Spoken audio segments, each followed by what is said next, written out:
Hello, welcome to K-State HDTV. Brian Smoller, along with the Director of Athletics here at K-State, Gene Taylor, back for another session to give you a breakdown of what's going on inside K-State athletics from the Athletics Director's perspective. Good to see you again. It's great to be here again. Looking forward to the fall ahead. I'm really excited. Speaking of being here again, we got to see a lot of the K-State student athletes and students inside Bill Snyder Family Stadium getting ramped up with the annual Welcome Back pep rally. I know you were there. What was your takeaway from watching? You know, it was a lot of fun. It was a lot of energy. I was, I wouldn't say surprised, but I was glad to see so many freshmen and new students come out. I don't know if it looked like we were 3,000 or 4,000.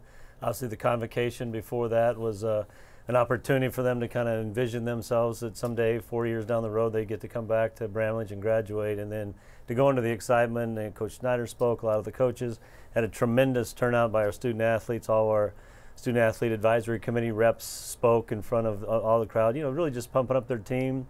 The marching band was phenomenal as always, and the spirit group. So it was just a lot of energy in the stadium. You could just feel everybody kind of getting ready for the year ahead. You mentioned the teams coming on a completely volunteer basis for those teams to show up, and they were there, which is great to see the passion by everybody. Yeah, with the new rules, you know, we may talk about that a little bit later with the time demands, but it is all volunteer, and there was a great turnout. I think all of our rowing team was there, a lot of our golf teams, tennis teams. I saw most of the men and women's basketball teams, so it was good. It was a great turnout. We hope a lot of those same students are back for the opener coming up on September 2nd against Central Arkansas. Already announced, 34th straight sellout, and we hope that sellout streak continues in K-State. Listen, this is where the call to action happens, right? Exactly. We all got to be sharing in keeping this streak alive. Close, but we need some help still to get there. 34 will be Central Arkansas, and expecting it's going to be your first game as the athletic director. I know you've been here before to see a game. We'll talk about that. But what's your anticipation like for that? You know, I'm Brian. I'm really not sure. I just know what I've heard is the tailgating. It starts when you walk in the parking lot. The tailgating is unbelievable. Then when you get into the stadium, the energy, that Wabash Cannonball, and the stuff that the band brings to the energy of the stadium, and just any first game. And I can't imagine what it's going to be like here to be in purple, see the stadium, decked out in purple. So a night game always brings another level of excitement just in general with our fan base. So I can hardly wait for it to get here. I know the coaches probably want 10 or 12 more days to prepare, but just really looking forward to the energy in the stadium on Saturday. The other thing, of course, we want people to show up early to come into the stadium, right? Because of the new metal detectors that'll be out. I think I really appreciate our staff and Casey Scott and his crew, our operations crew, really preparing for that. I believe we're in a good place. They do need to understand that it's going to take a little bit longer, particularly the first game, to get into the stadium. Really, other than your cell phone, you're really not going to have to take a lot of stuff out. It's not like walking through the airport. Just let everybody understand that it's going to be much easier. But it will slow it down a little bit, probably the first game. As we go through the season, it'll get better.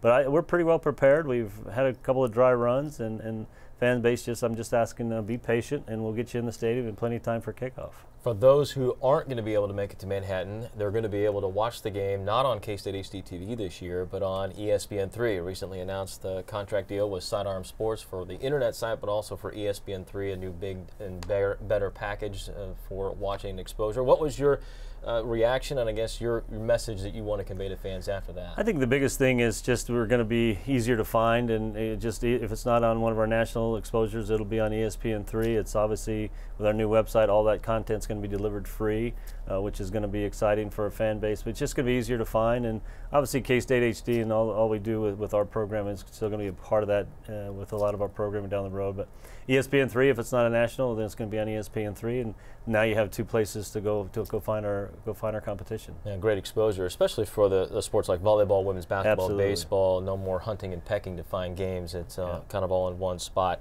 Speaking of those sports, we've got next week is a big week. Not only do you have football, but you have women's soccer and volleyball both opening up at home next week. Volleyball, watched them last week in Ahern against a great Creighton team in exhibition. They're on the road this weekend, but they come home next weekend with a home competition, a tournament.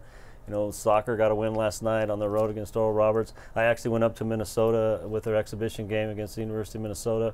I was very impressed for a second-year program. They're very athletic, got some speed. So really looking forward again to seeing some competition for the first time in the various facilities. I heard we had great crowds for soccer last year. I anticipate that to continue because I think Coach Davini and his crew's got a pretty good team, and I know Coach Fritz is based on what I saw against Creighton, it's got a pretty good team as well. Now, you mentioned in the all-staff meeting the other day, but there are some other sports that are also kicking off. You can check out schedules through KStateSports.com, the newly unveiled KStateSports.com, when it comes your way here before the first game. Cross country and some of the other sports all also getting their seasons going. Some of those student athletes were part of a group that went down to Nicaragua for our second annual kind of interaction with Courts for Kids in that organization. Cats Across Continents is the name of it. What was, I guess you're coming here, I don't know how much you knew about that, but what was your takeaway from seeing that experience for them? You know, interestingly enough, I was coming back on a trip from the East Coast, and I ran into all of our student athletes that were just getting back into the Dallas airport. They were coming from Nicaragua in 10 days of very little hot water and, you know, pretty much the same type of food, and I was coming back from Bar Harbor, Maine, so I felt a little guilty. But the looks on their faces and the excitement that they had and the joy, I mean, they were just beaming of the experience that they had down there, working with the young people and the young kids down there, seeing a world that's much different than what we have here at the United States. And I think they took a great appreciation, but for whatever we thought they would give to those young people down in Nicaragua, I think our student athletes got way much more on the way back. And I bet that experience will be with them for the rest of their lives, and probably some will even try to go back again next year. Yeah, it seems to have been a big hit, the 2 years that we've been able to do it, and all of those sort of cross-cultural sort of relationships and experiences, be it going to Fort Riley or interacting in the community here, seem to really pay off. I want to wrap this thing up. You mentioned time management, and I think that's something that fans may not understand completely. I'm not sure we do yet either. Right. It's a filling out process, but can you kind of put in layman terms what that all entails from the NCAA this year and what that means for teams? Generally speaking, we've, from the NCAA and the student athletes, the student athlete national, various national groups, looked at what we do on a weekly basis. It used to be at a 20-hour rule week, and then when you're in season and you can only work and practice, and some things counted, some things didn't. But we've now encompassed it to everything we do during the course of the week, and there are certain things that you can do, certain things you can't do. But there's one thing that's really new, and it's a true day off. In other words, we used to have a day off that you could do some sports-related activities, but you couldn't do others. Now a true day off is a true day off. You can't do anything that has anything to do with your sport other than, you know, maybe some treatment. And that's where we used to take that day off and do a lot of our volunteer activities. And we now can't do that unless we're all learning. It's new. I think there'll be some adjustments down the road. I'll give you, for instance, if a student athlete wants some individual instruction and says, hey coach, can you go watch me hit golf balls? Well, that coach can't do that because it's no longer voluntary if the coach is involved. So there's a lot of new, it's a challenge, but it's a challenge for everybody across the country. It's not just our coaches. So we're learning, we're going through it, but it's in the long run going to balance out a lot of the student athletes' lives across the course of a week, whether you're in season or out of season. No, that's the hope anyway, and it is a brave new world that we live in the NCAA. We'll see how it moves forward. By the way, if you like these interviews, we'll continue to try and do them once a month, maybe more as the season goes on. Yeah. We'll see how routine we can make them. A couple of notes to pass along. Donor Appreciation Day coming up on September 9th, the Charlotte home game, and of course Plant Your Flag has been a great kind of endeavor from the Airhorn Fund Group. You can find out more through KStateSports.com. Gene, appreciate the time. Brian, thanks. Looking forward to it. Let's go get a lot of wins this fall. I love it. It's all starting next week. For Gene Taylor, I'm Brian Smoller. Thank you for watching. We'll see you next time on K-State HD TV.